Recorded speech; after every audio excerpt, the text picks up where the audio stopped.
Today's moderator for our consumer panel is Dr. Marilyn Bartlett. Now, Dr. Bartlett is the former dean of the School of Education at Texas A&M University in Kingsville and headed their Ph.D. program in educational leadership, preparing tomorrow's educators and administrators. She's retired from that now and is working as a special ed advocate. Her interest and experience with dyslexia informs her teaching and her mentoring. I first met Dr. Bartlett in 1993, but I was 12 years old at the time. I'm joking, that's a joke. Those of you who are under 12 don't get the joke, but anyway. When she came to me for legal representation after being denied accommodations on the New York State Board of Law Examiners for the bar exam, and it ended up becoming something of a landmark case. Tried before a very new judge. That new judge was Sonia Sotomayor, who is now on the U.S. Supreme Court. And as a result of this case, thousands of students throughout America are now the beneficiaries of her battle for equality. I'm going to also, just from that one article I told you about, read you something that I think is very important, and it was a way that we were able to demonstrate to the court. It's also a way that I embarrassed Dr. Bartlett all the time because she hated doing this. So sometimes the things we have to do to advocate for ourselves are really hard. So as Jim Dwyer in the New York Times wrote, the woman sitting in the witness box was presented with a printed page and read it aloud. She used two hands and her lips. One index finger tracked the words from left to right across the page, and the other moved down the lines from top to bottom. She mouthed the words to herself before speaking them. She read the word indicted as indicated. The judge, Sonia Sotomayor, glanced at the clock. It was 11:13.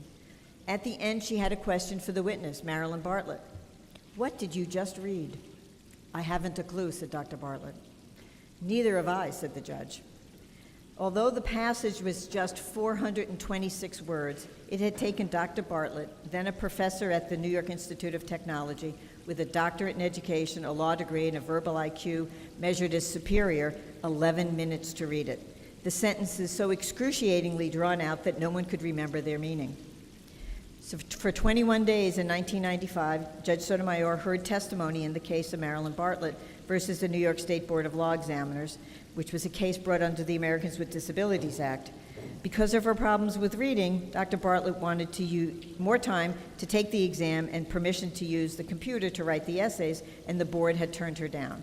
Needless to say, at the end of the case, the court awarded her double time, the use of a computer, a private room, et cetera, et cetera. So we have to thank Dr. Bartlett for having really the guts, the courage to go forward with this lawsuit, to read in front of the court in what was excruciating for her. And I know for many young people here who have dyslexia, reading in front of people is really, really hard. And she did it. And, you know, she hasn't let me forget it, but she did it. And it made a huge difference. So, ladies and gentlemen, I give you Dr. Marilyn Bartlett, who will moderate today's discussion.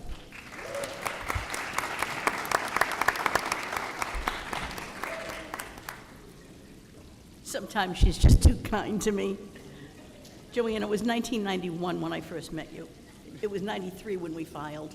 That's okay.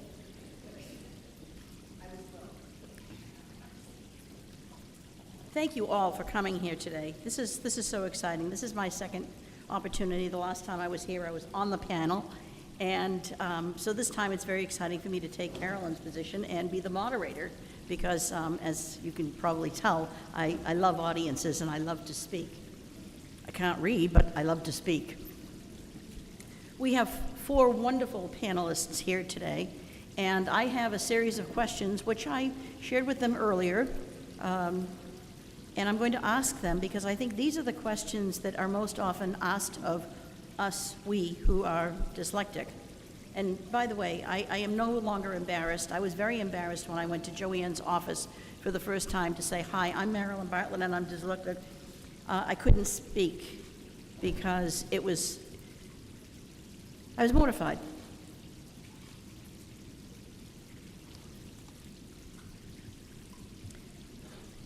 You know what it's like.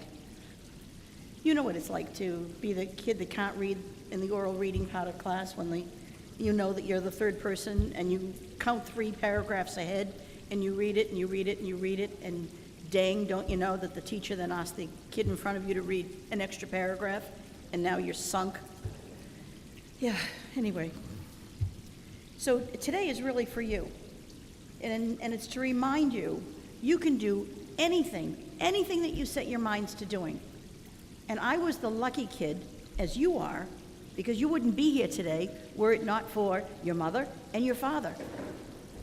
Your mother and your father and your teachers too, and they said to you, you've got to go to this meeting. You have to hear what it's all about, because you're going to be the champions who's going to take my place and Joanne's place, and you're going to continue fighting for this. So to me, it's vitally important that I see all these young faces out here, because the burden is going to come off my shoulder and fall onto your shoulder to keep up the good fight until we have equity.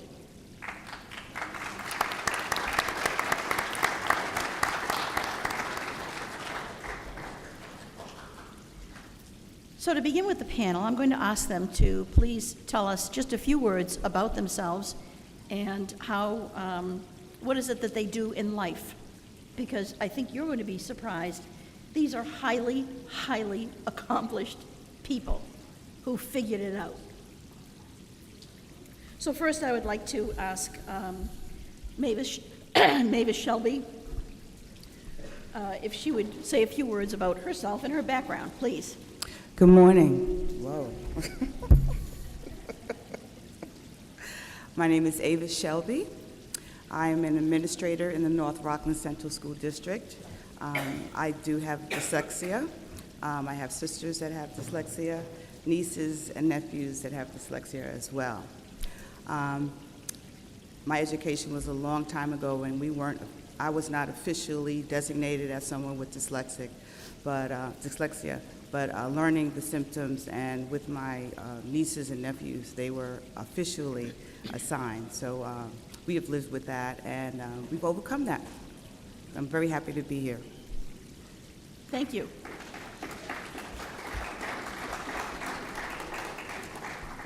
Peggy, would you say a few words? Sure. So you heard a little bit already. Becoming a filmmaker was my route to basically getting through college. There was no extra time or anything in those days. So I was actually on the verge of kind of flunking out, having tried art history, thinking, well, that'll have pictures, but it had a lot of reading, so that wasn't going very well. And then my advisor luckily said to me, you know what, you are in the wrong building. Let's just march you across the street to the art department. And I mean, he really saved my life. It was a huge burden lifted off of me. So though I think now I read with my phone, I do say, there's so much technology that means that maybe I could have become an art historian today.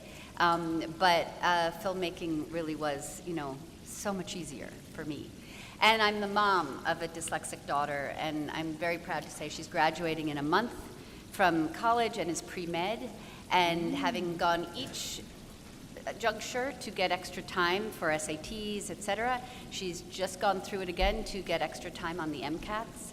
And, it's pretty amazing to have now been in both roles, that I get to help her navigate, and now as she just does it herself. I mean, it's just a new world. So I guess I wear both hats.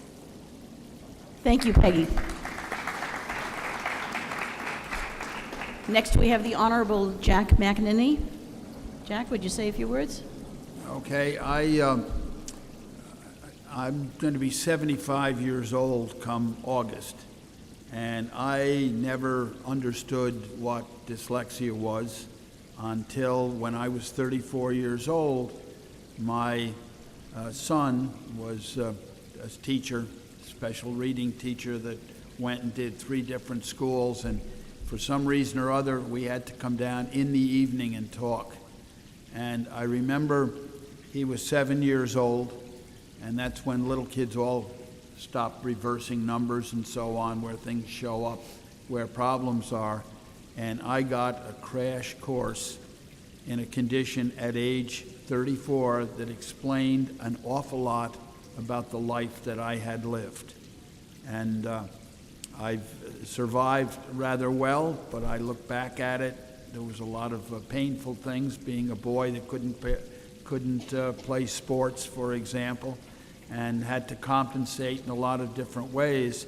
Eventually, I went into politics and government, 50 years of it. For 20 years, I was a member of this campus, I also had a stroke a year ago, so we're reversing words that make no sense at all, but it doesn't matter. And it's been an interesting time. I went and wrote the history book for Albany. It's still out there if you can get a copy of it, and I'm well known in a lot of different fields, but understanding makes a difference. And I could also talk, and won't at this point, about my son, who is extremely successful and far more dyslexic than I am. So we'll talk about that later. Thank you, Jack. And our fourth panelist is Gina, I hope I pronounced your name correctly. Vivolo? Vivolo. Vivolo, thank you. And Gina comes to us from the Kildonan School, and you'd like to tell us about yourself, please. Okay, so before I went to the Kildonan School, I'm very lucky to go to Kildonan School, but I went to public school and it didn't really work for me. I felt like left out and it was really hard to read. And then at 11 years old, my mom discovered, well, third grade we discovered I had dyslexia and everything. I went through that process and everything. And then I went to Camp Dun and Back that the Kildonan School also has. And I went there for 6 weeks when I was 7 years old. Leaving my mother for 6 weeks was really hard, but I knew it was going to help for the future, and it gave me hope when I went there, that I never felt hope in my life because I thought I wasn't being able to go to high school or anything like that. So then I turned 11 years old, and my mom was like, we need to do something. We really need to get you out of this public school because it's not doing anything except making you feel depressed and everything. So then that's when we enrolled the Kildonan School, and I'm 14, and I'm going into 10th grade, and I never thought I was going to go to, oh my God, high school or whatever. I'm in high school. It's kind of crazy. But then I'm writing my third story that when I started my life, I didn't even know how to write, and now I'm writing my third story, and I wouldn't be here if it wasn't for my mother. So thank you, Mom, for advocating for me for so long. And I'm really happy at the Kildonan School, but I'm happy I'm done with all the rough times and everything. Thank you, Gina.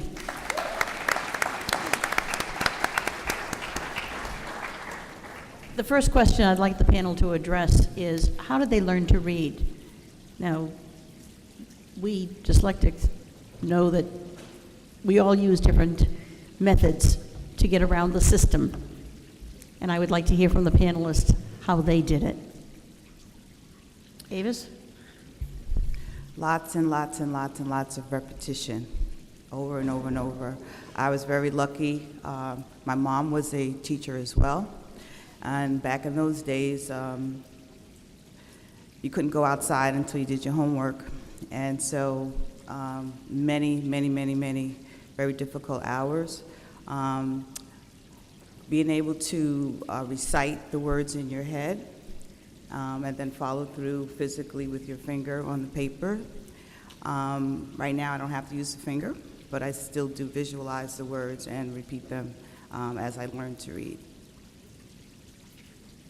Peggy, share with us. So I really feel like I learned to read because I had a Mary Poppins in my life. And what kind of gets me angry is the fact that all those decades ago, because I was lucky enough to have a teacher who was trained, it was repetition. It was flashcards. She was really creative, so we did cooking, because then there was a reward at the end.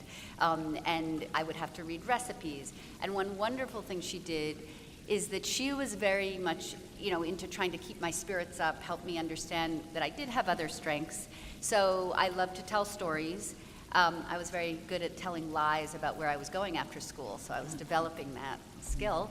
And so she would have me dictate my stories and type them up.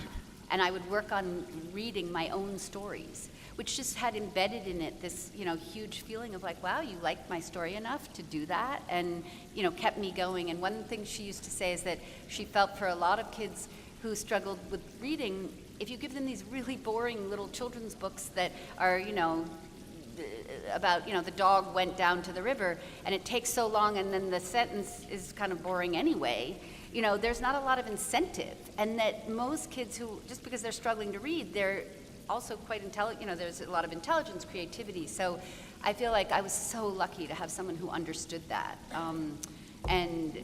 I feel like the fact that there still are not enough trained teachers is, just one of my biggest, issues today, because she knew what to do all the way back then.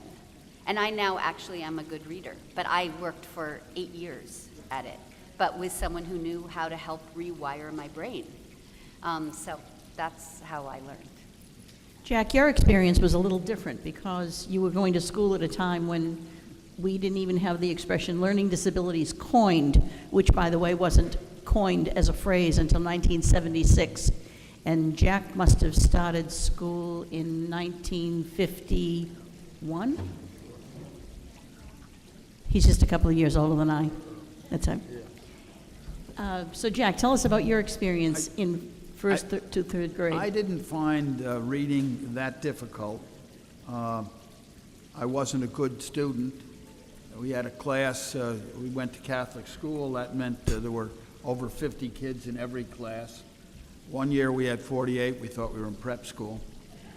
And Thank you. I was slow. I had a lot of trouble. I remember with my father waiting with me on spelling and that type of thing.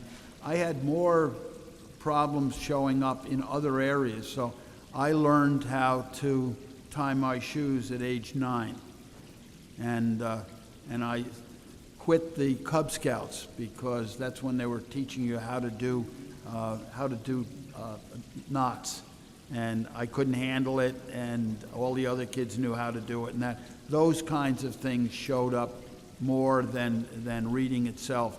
To this day, I have a lot of books on history. History books are easy to read. You're reading the part that you want. It's not the same as reading novels where you have to read every single page. And I don't mind writing because it's up here and I control what goes on the page. Sometimes when it has to come from the page up to me, it's a mechanical process that frankly I don't enjoy as much. Once in a while I do. There's times that I don't enjoy reading to this day. It's a mechanical process to me. Writing it, fine. What saved me was speech. I listened to everything that went on in school. I didn't get it from for my whole life. I got it from memorizing everything that went on because I didn't enjoy reading. Gina, you say that you were diagnosed when you were in the third grade, right? Yes. So how were your first few years of school, and then how was it after the third grade? Okay, so I had an orgy tutor that used to come to my house, and she really helped me. She impacted my life a lot. And then third grade hit, and she was like, you really need to see if you have dyslexia, because she thought I had dyslexia, and my mom knew something wasn't right. And so we went in the city, and then I got tested, and then there was a high scores that I had dyslexia. And she still was with me and helping me until 6th grade. Halfway through 6th grade, I went to the Kildonan school, and in the Kildonan school, we have one-on-one tutoring. And I never had one-on-one tutoring, as a part of a class before or whatever. So my first time, it was really nice to have somebody, and the tutors and everything really understand you. If you're really lucky to have a tutor that understands you and understands what you're going through and will help you and be there. And I'm really getting better. So I still have hard times reading, but I can throw away those little kindergarten books and actually read 9th grader books now, and I'm very happy. Thank you. Gina, I'm going to stay with you for a moment. Is there someone or persons in your life who influenced you tremendously? I Who would might have- they be? I would have to say like my mother, because she always was right there beside me when I went through my rough times, and she knew that I was smart, and she knew that like I can get somewhere in life with the right education and everything.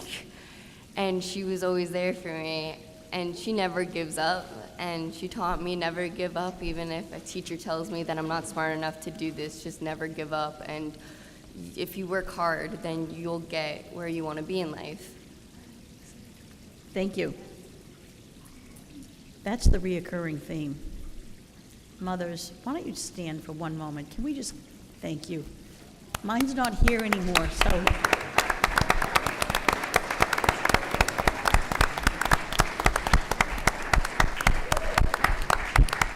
Thank you.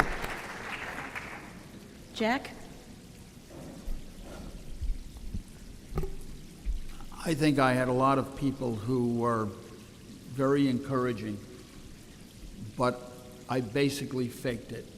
Most people did not know that I had shortcomings. They assumed I just didn't do something because I really should have, and I was always behind in report cards and stuff like that. I faked it.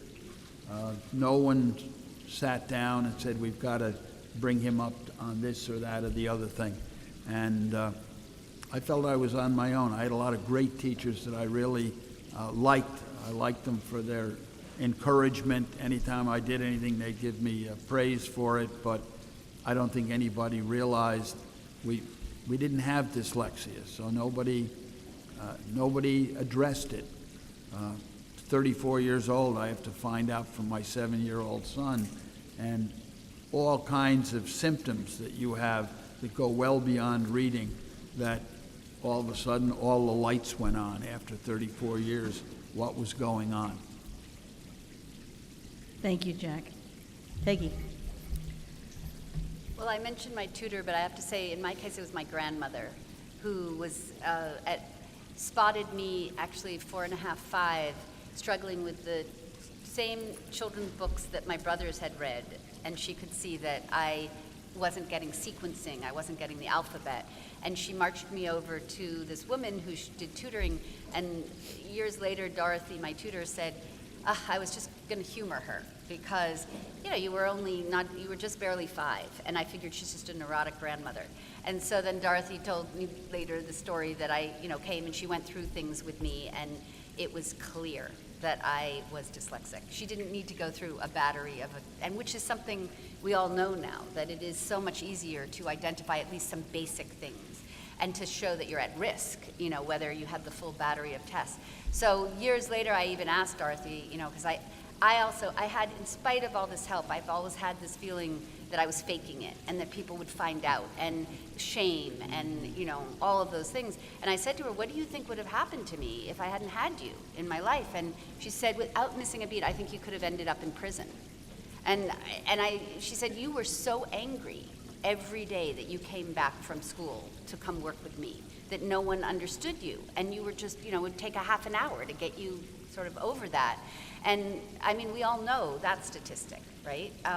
That there are so many kids who don't get remediation and who get on this pipeline that ends up, in juvenile detention or whatever. So I just, that was a huge influence. And the other thing is that this younger generation of Eye to Eye and the people who started that, and Ben Foss, who wrote a book, that was a big influence on me when I became, 10 years ago, someone who wanted to do something on dyslexia. So even though I knew that I had been dyslexic, I did not have their sense of being whole. And they really taught me something. And I am so grateful to anyone here who is part of that, because I think that it is all of you, the younger generation here, who are going to go forward without the baggage that some of us, no matter what happened to us or how successful we are now, have had to wade through. There is no reason for all of you to have to wade through that, and you are going to be leaders. So I've been influenced by the younger generation. I've been influenced by many folks. My older sister, I'm the youngest of 5, and she had dyslexia as well, so she actually helped me navigate through the homework and all of the academics. She ended up being a pharmacist, and taking organic chemistry and making sure that those H's are in the right place is very difficult. So she came up with some techniques and she shared them with me. And secondly, as an administrator, I was very, very influenced by my current district, where the superintendent and the director of special ed brought multisensory reading into the schools. And it really has shown and grown for me to be an advocate for those programs. I'm very, very pleased and I'm very honored to have superintendents, and that's where it really needs to start in the public school to be able to support those programs. So those are the folks that influenced me. Thank you, Avis. The next question I would like them to share some thoughts about has more to do with their work experience and their careers and how they got where they are. Because in my experience, those persons I know who are have dyslexia are very creative and have worked very hard. As Gina said, never, never, never give up. Actually, it's a quote from Winston Churchill. So I'd like the panel to tell us, how did you navigate the respective systems to attain what you have attained in your respective careers? And are there little secret compensatory things that you still do? Avis. Things that I still do, any applications or anything that's not written on the computer, I make Xerox copies of them and I write them in pencil. And anytime you see me taking notes, it's always in pencil so that I can go back and kind of decipher it and put it in a way that makes sense. There's always ways that you have to kind of make a way out of no way, and you have to be creative and just kind of think out of the box. And I'm definitely a think out of the box kind of person, and that's one of my strengths. Avis, were you able to get extra time when taking your state exams? Nope.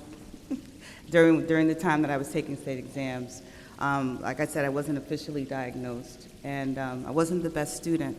And being a principal really is amazing to me that I'm even here. But as you adapt and as you learn techniques, one of the things that I did when I was in college, I had to continually write, and that was laborious for me as well.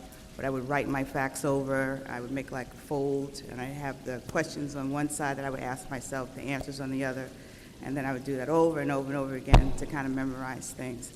And now with the technology, which I didn't have at school at all, it really helps me in my job right now, being able to use the computer and some of the technological devices that are now available, thank goodness, to the students now, which I wasn't able to take advantage of. Thank you. Peggy? I would say, dittoed everything you said. Lots of, for me, flashcards, even today.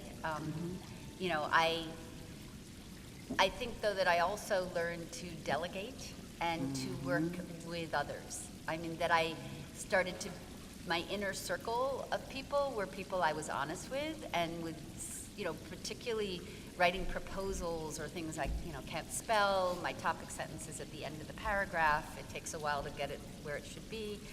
And so I learned to really take, you know, in advice and help from others and not feel that I had to kind of get it perfect on my own. And I think that way of approaching a professional life has been really critical to my success, that I've been willing to just say, yeah, you know, this is where I have a weakness, so I need help here, and, you know, I'm good at talking and delegating and thinking in big picture, so that I'll do with full confidence. Jack? I relied and still rely on verbal skills.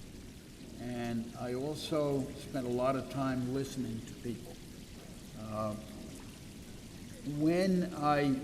People will remember here, I used to be very well known when I would give speeches on the floor of the State Assembly, or when I'd get up and speak in conference.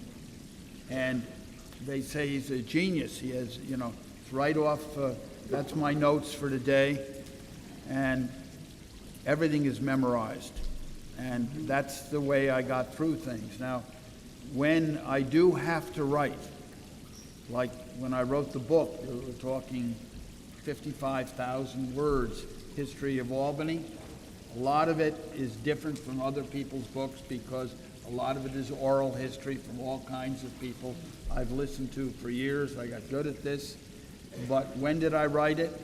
At 11:30 at night, after the news is off, and I'd say to my wife, I'll be up soon, and at 4 o'clock in the morning, I would have done a chapter or two, because one of the things that's very crippling is noise. My son is very much affected. Background noise drives me up a wall. And so, can I write? I can write very, very well, but I've got to be completely alone. And that, when you do have to put something in writing, you either forget it with the 8 words on a back of an envelope, and so, and here they dictate, they take make copies of it, but relying on verbal communication all the time and having things memorized just naturally, and that's the thing I got into in school, grade school and high school and college, that I would just sit and listen. And I always tell people, don't ever tell me anything you don't want me to know, because it will always be memorized. And if sentences that are 20 or 30 years old, people, oh my God, you remember that? Yes, I remember that. So that's an asset, but sometimes not so much. Gina? Okay, so like my mom always used to help me with my homework and everything, like literally do it for me when I was in public school because I had no idea what to do.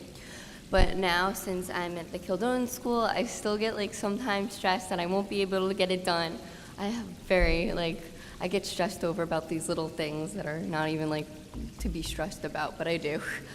And I'm like, okay, Gina, I literally like sit down, I'm like, okay, Gina, you get your homework done, just like figure it out. And then when I like organize it, so I'd be like, okay, I have to do history first, or I have to do literature first, or whatever. And then I write it down, and I'm like, okay, let's just like break this down, and I'll do it. And it's very happy. Like I get so happy just completing a homework. I'll be like, oh my God, like from 3 years ago, I couldn't even like do my homework, and now I can just do it like that with like no worries or whatever. But if I do get like very anxiety about like little things, or like, oh, I can't write this, like what do you mean I have to write a paragraph, like that's so hard.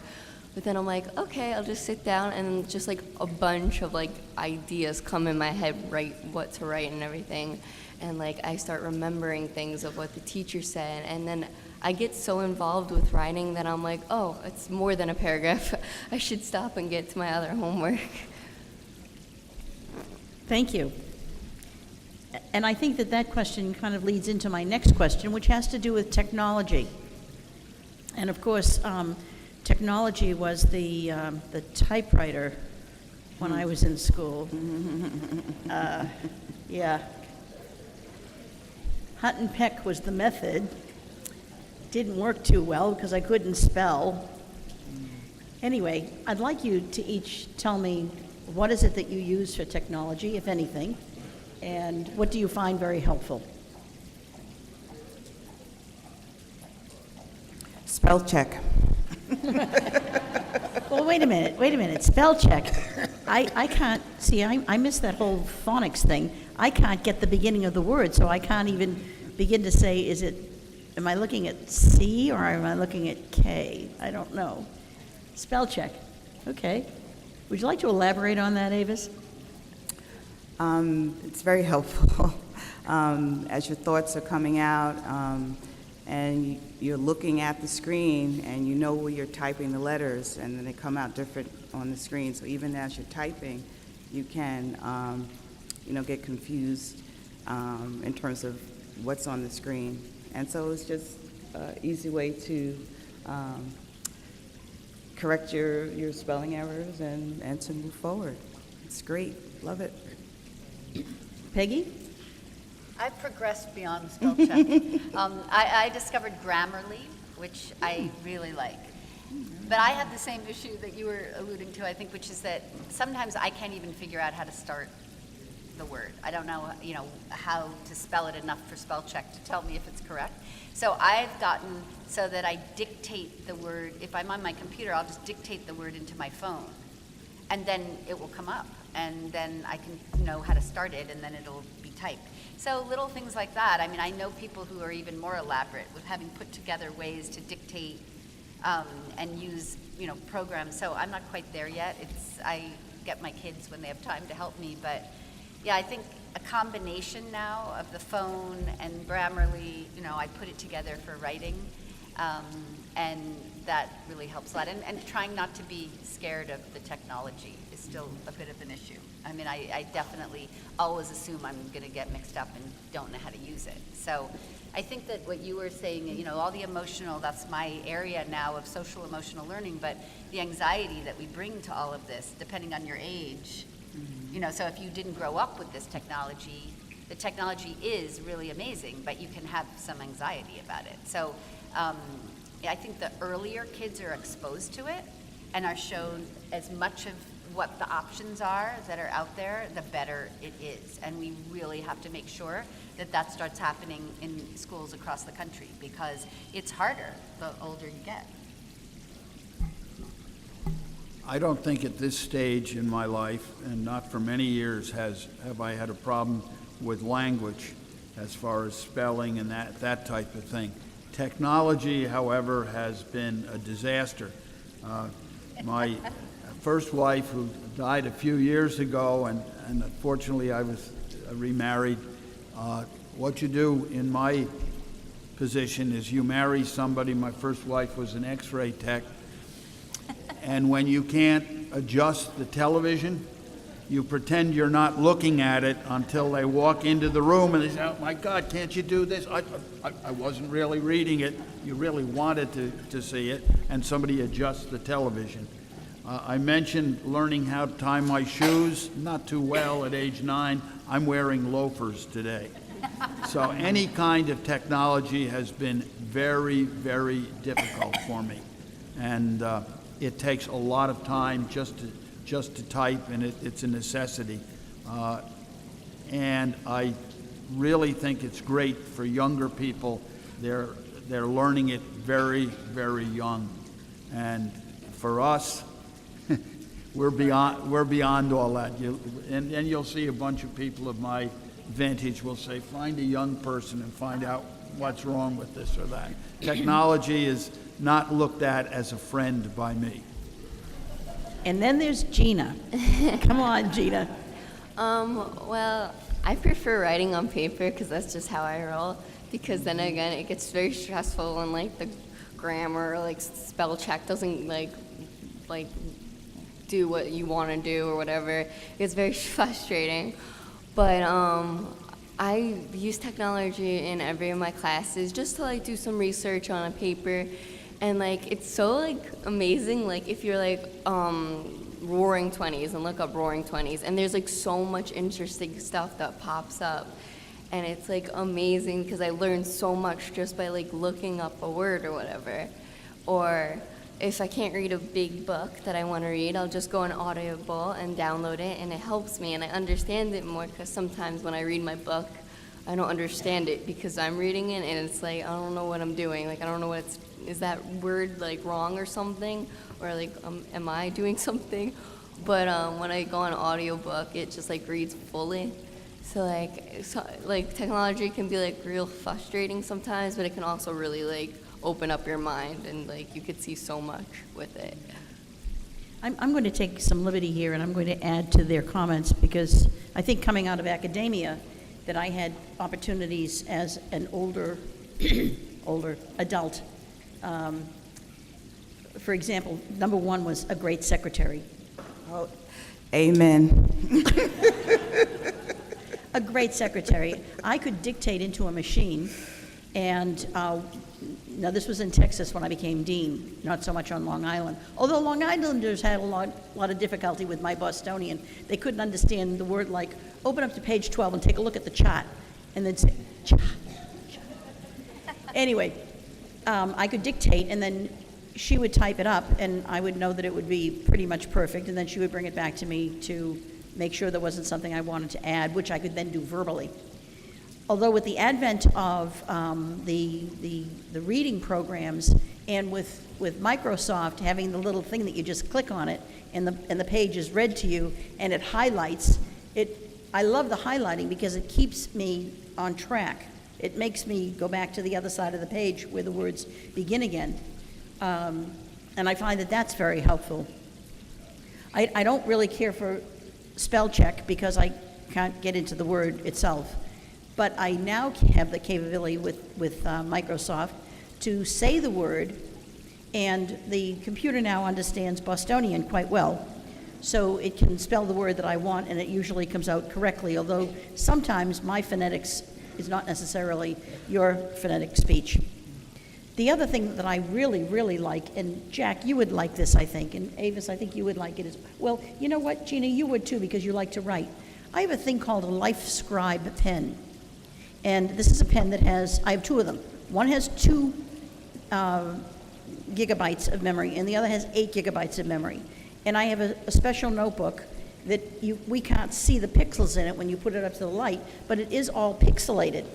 So wherever you write in the book, whoops, that's the wrong way. Wherever you write in the book, it will keep track of what the person is saying, for example, in a lecture. Now, since I can't spell, I make a dot on my book, and then I phonetically write something that resembles that which the speaker is talking about, just a word, or maybe 2 words. And then when I go back to study my notes, I'm really listening to the speaker. And I can take my pen and put it on that little dot that I made. And the audio begins right where that dot started. So everything for me begins with a dot, because then I can key it to start up again. But Life Scribe pen has been a lifesaver for me. And you can also take the paper and put it in a regular Xerox machine, and the pixels copy, so you don't have to go to Staples every time you need a new notebook. But that's something that helps me. But I now rely on the computer talking to me more and more and more. The last question I would like to ask today of our panelists is, if they were talking to their younger selves, what advice would they give? So, Gina, I know that you're the youngest on our panel, and you're in high school, but if you were talking to some of our audience who are in the 2nd, 3rd, and 4th grade, 1st grade, 5th grade, what would you say to them? Well, first of all, I would say, God, you have to, stay strong and believe in yourself that you can do it. Or if you're going very stressful and you're having a very stressful time, find a hobby just to calm you down. My hobby's horseback riding. It always calms me down, when I'm really stressed and I don't feel like I can do it or whatever. I always go to the stables and it calms me down. But most advice is just, stay strong. And, if you work hard for it, like I said, you can get to where you want to be in life, and you can just keep your head up, because it's going to get better. And with you, if you have a supporting mom, she's going to really support you. If you have anybody to support you, they're going to try your hardest to support you in multiple ways. Jack? I think I would tell any younger person, there's going to be parts that are not working like everybody else seems to be working. But there's also a gift. There's something positive in dyslexia. In a pretty routine world, you have a chance to have your wires crossed, if that's what it is that makes us what we are, and it gives you a different perspective. I remember when I worked for the city of Albany, I had literally 3,200 employees in one week and managed to handle it and to keep them all busy. This was back in the seat of things. And people say, how can you do that? I don't know how I did it. But after that, I went to work, and I had a job, which incidentally I hated, with the state of New York. And I remember sitting with 20 people, all of whom were people that made a lot more money than I did when I worked for the city. And I remember there was a problem. and nobody could solve the problem. And I waited and I let them talk. We got around there, and I said, that's because you're doing it wrong. Why don't you do this instead of that? Can you do that? Yeah, why not? How did you get that? And that happened to me once I got out of the world that I was in and got into a larger group where there was an element of creativity and originality in dealing with problems. I've never said this before because it sounds like you're bragging, because there was a lot of pain to get through that way, be the only kid that couldn't do sports and mechanics and things like that. But there is a creativity. Something happens when our wires are crossed differently. And with that, you find that you have other abilities there that maybe other people don't have. You haven't found them when you're young. You find them later on when you compare with other people. There are some blessings out there. There's some talents out there that you're going to find that, you're going to feel pretty good about it, because other people who supposedly are totally programmed, they can't solve every problem or look at everything the way that you do.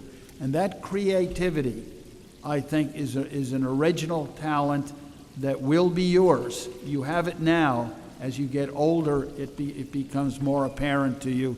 The thing is, just ride through this, and eventually you're going to be very happy with who you are, maybe even a little bit proud of it. Absolutely. Thanks, Jack. Peggy? Well, I would add to everything that was said that I think you can start very young really identifying those strengths. And I guess the way I would encourage young people, and in the video you might have noticed that we had a line which is, I love how I'm wired. And we are really trying to get that message out there to young kids. Our target is 7 to 12-year-olds. So just simply put, I think if you go back and think of how our schools were started, there really was something about thinking that everybody learned the same way. And we're in a transition, and some school districts sound like they're ahead of the curve, and they're getting to understand. So basically, whatever times you feel that you might not be fitting in or doing something right, it's not you, it's the school. You actually learn the way you learn. And understanding that and owning that and coming, my daughter says to me, Mom, be bold. And I love it. She is younger than I am, but she has that sense of herself that, yeah, I have dyslexia. I have lots of strengths that come along with it. I see certain things, but I have other things. And so I think that actually there's no time like the present to start thinking about that, looking at what your strengths and your weaknesses are, owning them. And as we say at the Super D show, shame is lame. Shame is lame. Thank you, Peggy. Avis? I would tell my younger self that getting pulled out of class to go to speech, being angry at my mom for making me do my homework over and over and over again, erasing my paper until there was a hole in it. She would hold it up and say, you cannot hand this in, this has a hole in it, do it again. Arguing with my sisters when I was doing my math.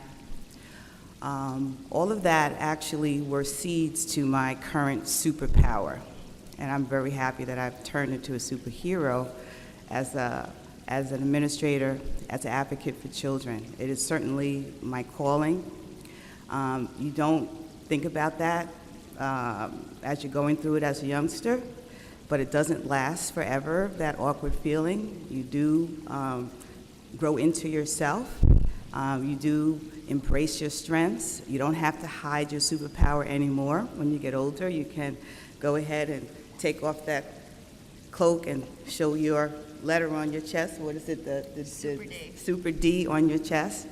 And I always remember what I grew up with is that it's better to be 1 in a million than a dime a dozen. Excellent.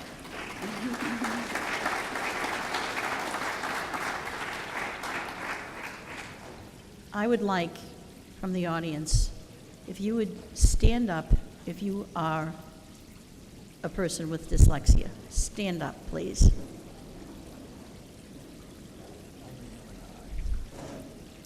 Now, I'd like the rest of the audience and my panelists to join me in a round of applause that you came today, that you're listening today, and that you're going to take away maybe one or two thoughts today, and you're going to fight the good fight.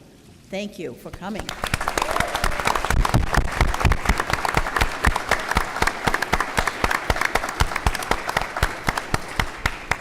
It is said that we are 1 in 5. I think it's probably more than that, and we'll take over the world, not to worry.